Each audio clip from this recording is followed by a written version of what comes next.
The former Israeli Prime Minister Ariel Sharon has died at the age of 85, 8 years after a severe stroke left him in a persistent vegetative state. Despite being unconscious for the past 8 years, Sharon has remained an ever-present figure in Israeli-Palestinian politics, and many of the decisions he took before 2006 continue to have huge ramifications for the region today. Ariel Sharon was born in Palestine on the 27th of February 1928, 20 years before the State of Israel was declared on the 14th of May 1948, and while the area was still under the control of Britain. From a young age, Sharon was a hard-line supporter of a Jewish state in Palestine, and in 1942 joined the Haganah, a Zionist paramilitary organisation that represented the majority of Jews living in Palestine between 1920 and 1948.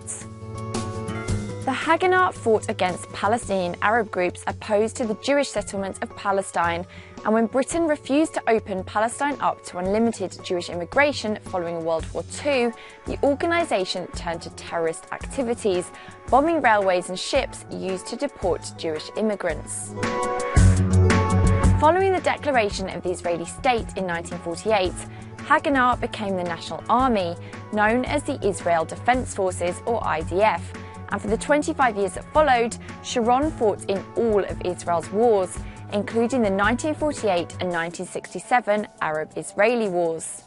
In 1973, Sharon retired from the military and moved into politics, running in elections for Israel's parliament, the Knesset, as a member of the right-wing Likud party.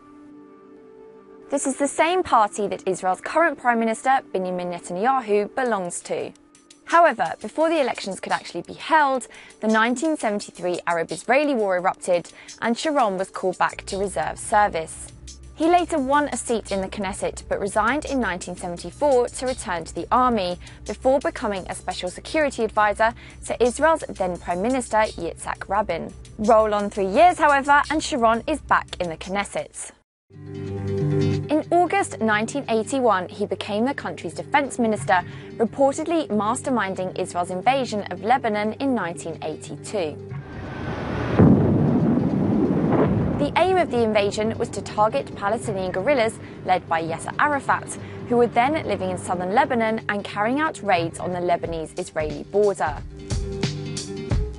Although the invasion did result in the expulsion of Yasser Arafat and his fighters from Lebanon, Israel was condemned by the world when its troops allowed Christian militias allied to the Jewish state to massacre as many as 2,000 Palestinians living in the Sabra and Shatila refugee camps in southern Beirut.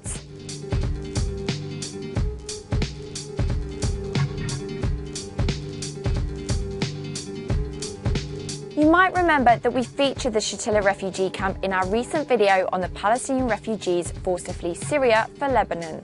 An Israeli investigation later found Sharon to be indirectly but personally responsible for the massacre, and in February 1983 he was forced to stand down.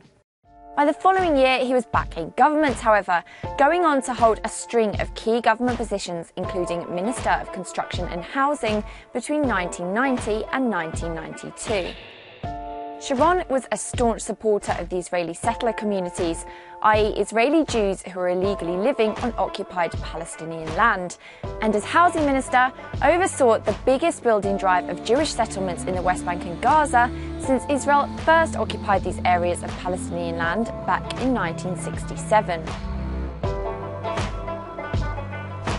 Despite Sharon's record as defence minister, in 1998 the then Prime Minister Netanyahu controversially appointed him to the post of foreign minister. And following the election of Ehud Barak's Labour Party to government in 1999, Sharon took over from Netanyahu as the leader of the Likud party, and the following year made a decision that was to have severe consequences.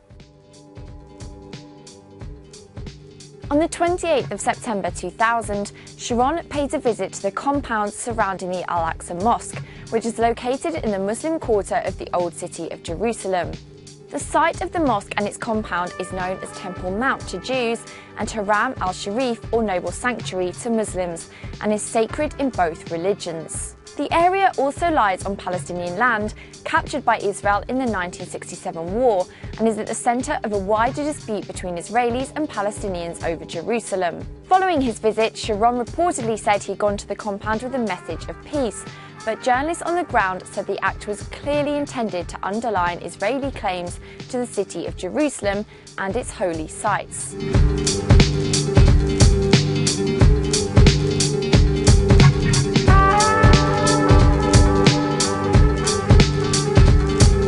The visit sparked a wave of violent protests and fighting between Israelis and Palestinians that escalated into the Second Palestinian Intifada, or uprising. By the end of the first year, more than 800 people had died. Critics say Sharon knew his visit to the compound would trigger violence and that it was part of a longer political game plan in which Israelis would turn to him as a tough leader in a time of conflict. In February 2001, Sharon was elected as Prime Minister in a landslide victory, pledging to achieve security and true peace.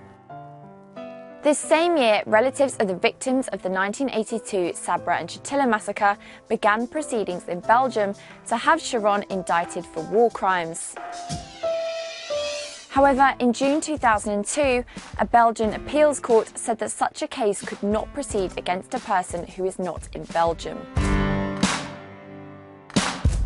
That same month, Sharon's government began work on a part wall, part fence structure, dividing some parts of the West Bank from Israel and other parts of the West Bank. This barrier is commonly referred to as the security fence by the Israeli government and its supporters, and the separation wall or apartheid wall by Palestinians and critics of Israel. Building of the barrier followed a spate of suicide bombings and attacks by Palestinian militants inside the Israeli state during the 1990s and the early parts of the 21st century.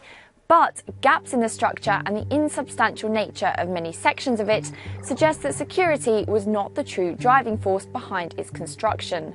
What is more, the barrier is not being built on Israel's pre-1967 boundary with the West Bank, and many areas of occupied Palestinian land are now included on the Israeli side, including several Jewish settlements. However, in what was seen as a betrayal by many of his supporters, In August 2005, Sharon authorised Israel's unilateral withdrawal from Gaza, meaning that all of the 19,000 or so Israeli settlers living there were forced to leave, along with Israelis living in another 4 settlements in the northern West Bank. This was the first time that Israel had agreed to dismantle settlements built on Palestinian land seized in the 1967 war. But the move proved so unpopular amongst the members of his own party that 3 months later Sharon left Likud, calling for the dissolution of parliament and forming a new centrist party called Kadima, meaning forward in English. Sharon looked set to be re-elected Prime Minister in new elections, but in December 2005 suffered a minor stroke. Less than 4 weeks later, he was then admitted to hospital after suffering a more extreme stroke that left him in a coma-like state for the remaining 8 years of his life. In April of the following year, the Israeli cabinet declared Sharon permanently incapacitated, formally ending his term as Prime Minister.